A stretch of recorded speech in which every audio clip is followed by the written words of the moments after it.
Bonjour, c'est Phil. Je vous retrouve pour une nouvelle vidéo sur la chaîne Informatique Simple pour tous. Dans cette vidéo, nous allons voir comment gérer l'espace disque occupé sur son PC. Il existe bien des applications permettant de voir ce qui occupe votre disque dur.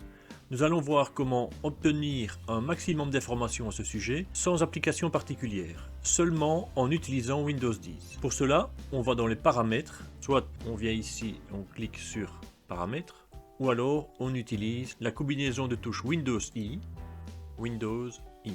Une fois qu'on fait ça, on arrive sur le menu de paramètres, on va dans système, puis ici à gauche dans stockage. On voit qu'il nous affiche un tableau de bord avec le disque dur C, sa capacité, l'espace utilisé, l'espace libre. Il nous met aussi toute une série de catégories où on voit que les applications prennent 23 Go, que le courrier prend 11 Go, des fichiers temporaires pour 2 Go. Sur le bureau, il y a 1,7 Go, des images, documents. Il fait toute une classification qui nous permet de vraiment voir ce qui prend de la place. Imaginons à un moment donné que j'ai énormément de fichiers temporaires et que je veuille libérer de l'espace. Je clique dessus, il ouvre une fenêtre et là il me dit, une fois qu'il a fait sa petite analyse, il me propose donc de sélectionner un petit peu tout ce qu'il y a comme fichier temporaire, même la corbeille, et de cliquer sur supprimer les fichiers. On a la possibilité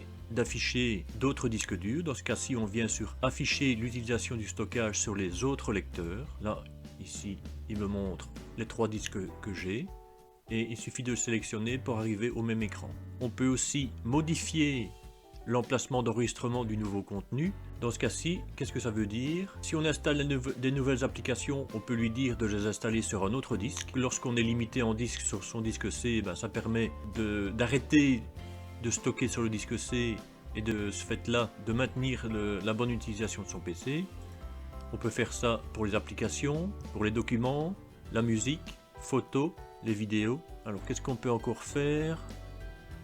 Optimiser les lecteurs. Donc là il va faire un compresse du disque dur. Maintenant ça c'est uniquement de manière non automatique la gestion des documents sur le disque dur. Maintenant, on peut aussi activer l'assistant de stockage. Donc si je l'active, on va voir en le configurant ce qu'on peut faire. Donc on peut dire ici, l'assistant de stockage s'exécute lorsque l'espace disque est insuffisant. Donc une fois que on arrive à une certaine limite, il peut faire du nettoyage automatique. Donc lorsque l'espace disque est faible, ou alors chaque jour, chaque semaine ou chaque mois.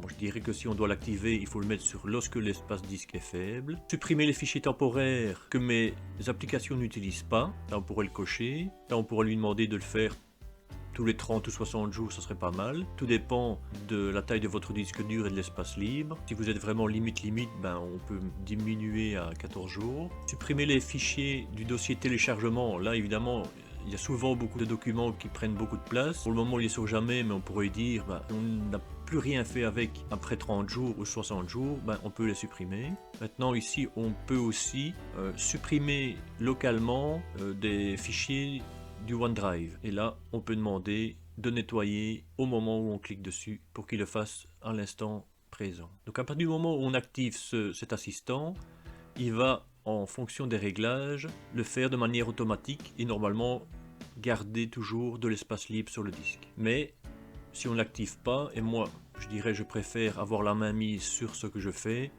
il suffit de venir et de voir de visu où se trouvent les documents volumineux. Dans ce cas-ci, on a une catégorie autre. On peut aller voir ce qui se passe et on voit exactement dans quel répertoire il y a de la place. Ici, on a 17 Go dans ce répertoire-là. On se rend compte que c'est le OneDrive.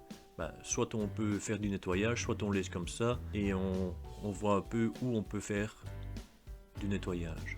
Ça, c'est ce qui se passe avec Windows 10. Pour les Windows de version antérieure à Windows 10, je vous propose d'utiliser des logiciels du type TreeSize Free. Je vous mettrai le lien dans la description. Je peux aussi, si vous êtes intéressé, faire une vidéo sur ce logiciel qui est aussi très intéressant et qui peut aller plus loin au niveau de voir où se trouvent les documents qui prennent beaucoup de temps. La vidéo est maintenant terminée, j'espère qu'elle vous a plu. N'hésitez pas à visionner les autres vidéos disponibles sur la chaîne et à vous abonner. À bientôt pour d'autres vidéos.